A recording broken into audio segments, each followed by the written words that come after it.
Welcome back to my channel পাতিয়া blog থেকে আমি ফাহিমা চলে আসলাম বরাবর মতো আরও একটা নতুন লাইফস্টাইল ব্লগ নিয়ে। কেমন আছেন সবাই আমার প্রিয় আপু আন্টি ভাইয়ারা? আশা রাখছি যে যেখান থেকে আমার আজকের ব্লগটি দেখবেন সবাই অনেক বেশি ভালো আছেন, সুস্থ আছেন। আর আপনাদের দোয়ায় আমি আমার পরিবারের সকল সদস্য নিয়ে অনেক বেশি ভালো আছি। তো আজকের ভিডিওটি শুরু করেছি আমি ঢাকা থেকে যে সিরামিকের মাল এনেছি, তো সেগুলো ধুয়ে আমি রাতে কিন্তু টেবিলের উপরে ঢেকে রেখেছি, মানে উপর করে রেখেছি। পানি ঝরে গেছে, এখন একটা তোয়ালের সাহায্যে সেগুলোকে মুছে পরিষ্কার করে তারপর কিছুটা কিচেনে গুছিয়ে রাখবো, আর বাকিগুলো মানে শোকেজের ভিতরে সাজিয়ে রাখবো। তো সেজন্য এই অংশটা আপনাদের সাথে শেয়ার করলাম। তো পছন্দের মাল কিন্তু আনলে এগুলো গুছিয়ে রাখার জন্য মানে মনটা তাড়াহুড়া করে কখন এগুলো গুছিয়ে রাখবো। তো আজকে ডাইনিং টেবিল পুরো পরিষ্কার করব, সাথে বেসিং। তো দেখতে থাকেন আপনারা। তো সব কিছু পরিষ্কার করে নিয়েছি, এখন ওয়াল ক্যাবিনেটের এগুলো গুছিয়ে রাখবো। তো আমার ওয়াল ক্যাবিনেটের ভিতরে কিন্তু অনেক মাল, কিছুটা মাল আমি নিচের ডয়ারে রেখেছি। তো আমার বাসাটা যেহেতু রোডের পাশে, একটু নয়েজ হচ্ছে, প্লিজ এগুলো ইগনোর করবেন আর ক্ষমা সুন্দর দৃষ্টিতে দেখবেন। ভয়েস দেওয়ার জন্য নিরিবিলি জায়গা খুঁজি, কিন্তু কোনো জায়গায় নিরিবিলি পাই না, নয়েজ এড়ানোও যায় না, যেহেতু বাচ্চা ছোট আর রোডের পাশে দুইটা বেডরুমে আমার দুই পাশে আমার বেডরুমের রোড।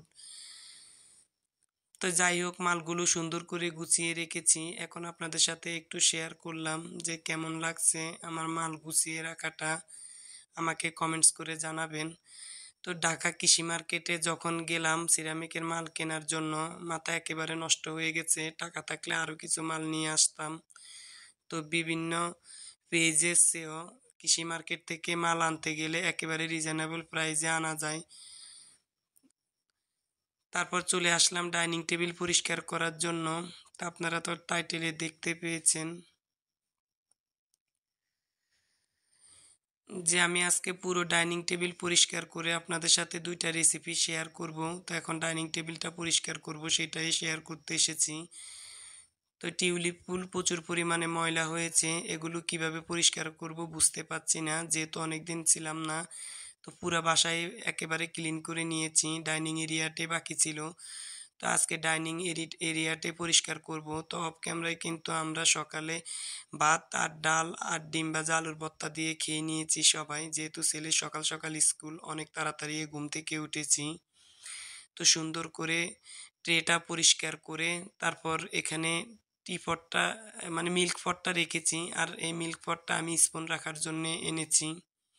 তো সুন্দর করে গুছিয়ে নিয়েছি। আর যে দেখছেন স্পাইডার প্লান্ট, এটা কিন্তু অনেকটাই নষ্ট হয়ে গেছে। তো ডাইনিং টেবিলটা পরিষ্কার করে তারপর ফ্রিজ পরিষ্কার করতে আসলাম। তো ফ্রিজটাও পরিষ্কার করে নিচ্ছি। তো ফ্রিজের উপরে এই স্টিকারগুলো আমার ছেলে লাগিয়েছে, তো দেখতে কিন্তু আমার কাছে অনেক বেশি ভালো লাগে। আর এখানেও কিছু আর্টিফিশিয়াল আর মানি প্লান্টের ফুল রেখেছি। তো এই তো আমার ফ্রিজটা পরিষ্কার করা হয়ে গেছে। তো ফ্রিজের নিচের অংশ কিন্তু কিছু স্টিকার লাগিয়েছি। তো সেগুলো লাগিয়েছি কি জন্য আপনাদের সাথে শেয়ার করি। তো এখানে কিন্তু মাল আনার সময় বিভিন্ন মালের মানে খোসা লেগে ফ্রিজটা নষ্ট হয়ে গেছে। তো এই জন্য আমার ছেলে স্টিকার লাগিয়ে দিয়েছে। তো তেমন একটা বোঝা যাচ্ছে না। তারপর চলে আসলাম বেসিং পরিষ্কার করার জন্য। তো বেসিংটা কিন্তু আমি অফ ক্যামেরা সুন্দর করে পরিষ্কার করে নিয়েছি, টয়লেটটাও পরিষ্কার করে নিয়েছি। তা আপনারা তো জানেনই যে আমি নোংরা কাজগুলো ভিডিওর সামনে আনতে অনেক বেশি খারাপ লাগে। তো যারা আমার ভিডিওটির সাথে আছেন কিন্তু এখনো একটা লাইক দেন নাই, প্লিজ আমার প্রিয় আপু ভাইয়ারা একটা লাইক দিয়ে দেন। আপনার একটা লাইক আমার এই চ্যানেলটা অনেক দূর পর্যন্ত পৌঁছে দিতে সাহায্য করবে, আর পরিচিতি পেতেও সাহায্য করবে। আমার উপকার করলে আপনারাও কিন্তু একদিন অনেক ভালো পাবেন ইনশাল্লাহ। সবাই কিন্তু চ্যানেল আছে সবারই।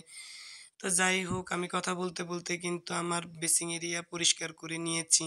এখন একটা ভিজা ন্যাকড়ার সাহায্যে আমি মুছে দিয়েছি, এতে করে পানিটা তাড়াতাড়ি শুকিয়ে যাবে। আর বেসিংয়ের উপরে যে আয়নাটা আছে ওটা মানে গ্লাস ক্লিনার দিয়ে পরিষ্কার করে মানে দিয়ে এখন আমি একটা ন্যাকড়ার সাহায্যে পরিষ্কার করে নিয়েছি। তো এখন তাকের উপরে যা যা রাখার দরকার আমি গুছিয়ে রাখবো। আর যারা অলরেডি আমার চ্যানেলটাকে লাইক ও সাবস্ক্রাইব করেছেন তাদের সবার প্রতি রইল অনেক বেশি ভালোবাসা। আজকে কিন্তু ভয়েস দিতে গিয়ে আমার মুখে বারবার আটকে যাচ্ছে, জানি না কি জন্য হয়েছে। তো আমি তো এমনি মানে ভয়েস দিতে গেলে অনেক বেশি আনইজি লাগে। কিন্তু আজকে একটু কেমন জানি বেশি মুখে কথা বেজে যাচ্ছে। এই অংশটা একটু ইগনোর করবেন। আমার আপুরা অনেক সুন্দর করে গুছিয়ে কথা বলে কিন্তু আমি বলতে পারি না। তবে আমার কাজগুলো মাশাআল্লাহ অনেক সুন্দর। আপনারা মন দিয়ে দেখবেন। আমি কিন্তু যে কাজে করি একেবারে পারফেক্ট সুন্দর করে গুছিয়ে পরিপাটি করে আপনাদের সামনে উপস্থাপন করি। তো এই তো আমি আমার নরমাল যে বাথরুম সেটাও দেখিয়ে দিলাম। আমার এই বাথরুমটা তেমন একটা ইউজ হয় না। যেহেতু আমার বেডরুমে অনেক বড় একটা বাথরুম আছে ওটাতে সবাই যায়। তারপর গোসল করে একটা সোয়েটার গায়ে দিয়েছি যেহেতু প্রচুর পরিমাণে ঠান্ডা। অনেক কাজে করেছি আজকে। তো আজকে আপনারা তো টাইটেলে দেখতে পেয়েছেন যে আমি দেশি টাকি মাছ রান্না করব আর ডাল দিয়ে লাউ রান্নার রেসিপি শেয়ার করব। তো দেখতে থাকেন আপনারা। তো এখানে আমি বেশি পরিমাণ পেঁয়াজ কুচি দিয়েছি, কাঁচামরিচ দিয়েছি আর হাফ টেবিল চামচ আদা বাটা দিয়েছি। ১ টেবিল চামচ হচ্ছে একটু কম রসুন বাটা দিয়েছি আর হাফ টেবিল চামচ জিরা বাটা দিয়েছি। এবার এই সবগুলো মসলা আমি তেলের উপরে ভেজে নেব। তো আজকে সরিষার তেল দিয়ে ২ টা তরকারি রান্না করব। তো এখানে দিয়ে দিলাম পরিমাণ মতো লবণ। তো পরিমাণ মতো হলুদের গুঁড়া দিয়ে দিব আর মরিচের গুঁড়া দিয়ে দেব। তো মরিচের আর হলুদের গুঁড়াটা আপনারা চাইলে বাড়িয়ে কমিয়ে দিতে পারেন। তো আমি কিন্তু মাছ মানে পুকুরের দেশি টাকি মাছ হোক আর শোল মাছ হোক আমি ভেজে রান্না করি না। এভাবে মসলার সাথে কষিয়ে রান্না করি।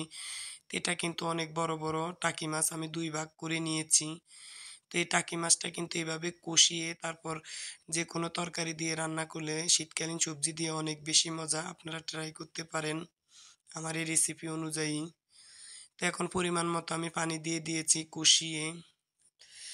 তো যারা আমার চ্যানেলে আজকে নতুন আমার ভিডিওগুলো দেখছেন, ভিডিওর কোনো অংশ যদি আপনাদের ভালো লাগে তাহলে লাইক ও সাবস্ক্রাইব দিয়ে পাশে থাকবেন। আর আমার এই ধরনের লাইফস্টাইল ব্লগগুলো যদি দেখতে আপনাদের ভালো লাগে তাহলে পাশে থাকা বেল বাটনের অল অপশনটা অন করে রাখবেন। আমি যখন কোনো ভিডিও আপলোড করব তখন আপনার ফোনে নোটিফিকেশন চলে যাবে।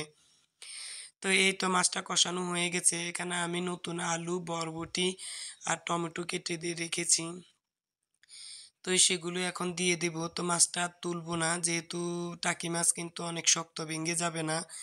তো একপাশে আমি মাছগুলোকে সরিয়ে দিয়ে তরকারি ২ টা দিয়ে দিয়েছি, টমেটো একটু পরে দেব।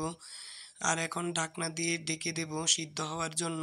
আর এদিক দিয়ে অফ ক্যামেরায় আমি লাউ আর ডালটা ভিজিয়ে ধুয়ে রেখেছি। আর লাউ কেটে নিয়েছি, ডাল আর লাউ রান্না করব। তো আমার তরকারিও কষানো হয়ে গেছে। এখন এর উপর দিয়ে আমি টমেটো দিয়ে দেব। তো টমেটো দেওয়ার পরে আমি এর ভিতরে পরিমাণ মতো পানি দিয়ে দেব। তো পানির পরিমাণটা একটু কমই দেব যেহেতু টমেটো নরম তরকারি বেশি পানি লাগবে না। তো আমার এইটা দেশি টাকি মাছ রান্নাটা বরবটি, আলু আর টমেটো দিয়ে কেমন হয়েছে আমাকে কমেন্টস করে জানাবেন। আপনারা যদি কমেন্টস করেন আপনাদের সুন্দর, সুন্দর কমেন্টস দেখলে আমার নতুন একটা ভিডিও তৈরি করার অনুপ্রেরণা যোগায়। তা আমার মাছটা হয়ে গেছে। এখন আমি উপর দিয়ে ধনেপাতা দিয়ে দিব আর কাঁচামরিচ দিয়ে দেব। তা আমি কিন্তু অন্য চুলায় ভাতও রান্না করে নিয়েছি। তা ভাত আর কি দেখাবো? সব দেখাতে গেলেই তো ভিডিও অনেক বড় হয়ে যায়। যাই হোক আমার আপুরা কিন্তু আমার ভিডিও মোটামুটি দেখে। ওয়াচ টাইম মোটামুটি খারাপ না ভালোই আসে। একটা ভিডিও থেকে ১২ থেকে ১৩ ঘন্টা ওয়াচ টাইম আসে। তো অনেক বেশি কৃতজ্ঞতা প্রকাশ করি আমার প্রিয়, প্রিয় আপুরা যেহেতু কষ্ট করে আমার ভিডিওটা দেখে। তো বিশ্বাস করেন এত বেশি মজা হয়েছে টাকি মাছের তরকারিটা। তো আমি বাটিতে ঢেলে নিয়েছি। তো অন্য পাশে কিন্তু আমার লাউ আর ডাল রেখেছি। যেহেতু কিচেনের এই অংশটা আরও জার রাখার কারণে একেবারে ছোট হয়ে গেছে। তো এখানে আর রাখলাম না। তো এখন ২য় তরকারিটা রান্না করব। তো এখানে আমি মশারি ডাল আর বুটের ডাল ধুয়ে নিয়েছি। যার যেমন লাগে পরিমাণ মতো নিবেন। তো পেঁয়াজ আর রসুন কুচি দিয়েছি আর কাঁচামরিচ ফালি করে দিয়েছি। পরিমাণ মতো লবণ দিয়েছি। তো এই লাউ আর বুটের ডাল বা মশারি ডাল দিয়ে যদি শীতকালীন ধনেপাতা দিয়ে রান্না করেন দেখবেন অনেক বেশি মজা লাগবে। মাছ মাংস ফেল এই লাউ রান্নাটার কাছে। তো এখানে আমি হাফ টেবিল চামচ হলুদের গুঁড়া আর ১ টেবিল চামচ মরিচের গুঁড়া দিয়েছি। আর একটু কাঁচা সয়াবিন তেল দিয়ে দিয়েছি। তো এখন পরিমাণ মতো পানি দিয়ে দিয়েছি। তো এই পানিতেই কিন্তু আমি লাউটা রান্না করব, যেহেতু লাউয়ে প্রচুর পরিমাণ পানি থাকে।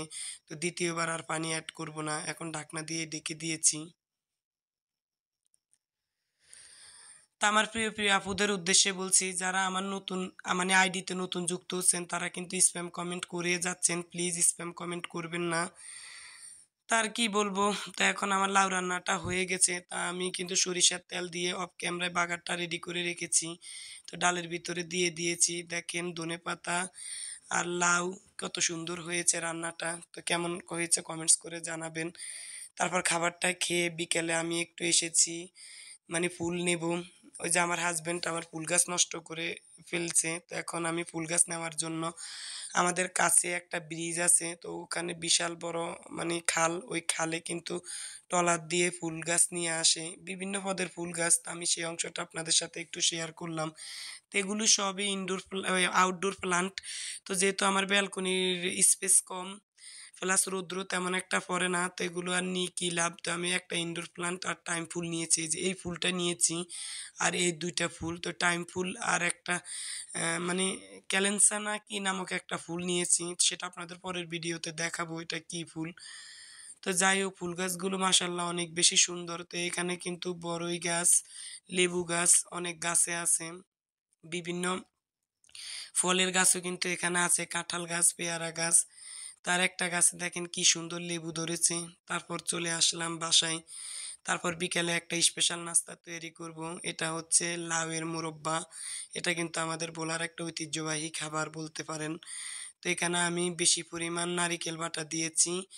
আর দুধ আমি প্রায় ১ কেজি পরিমাণ দুধের 1/2 কেজি করে গাঢ় করে নিয়েছি।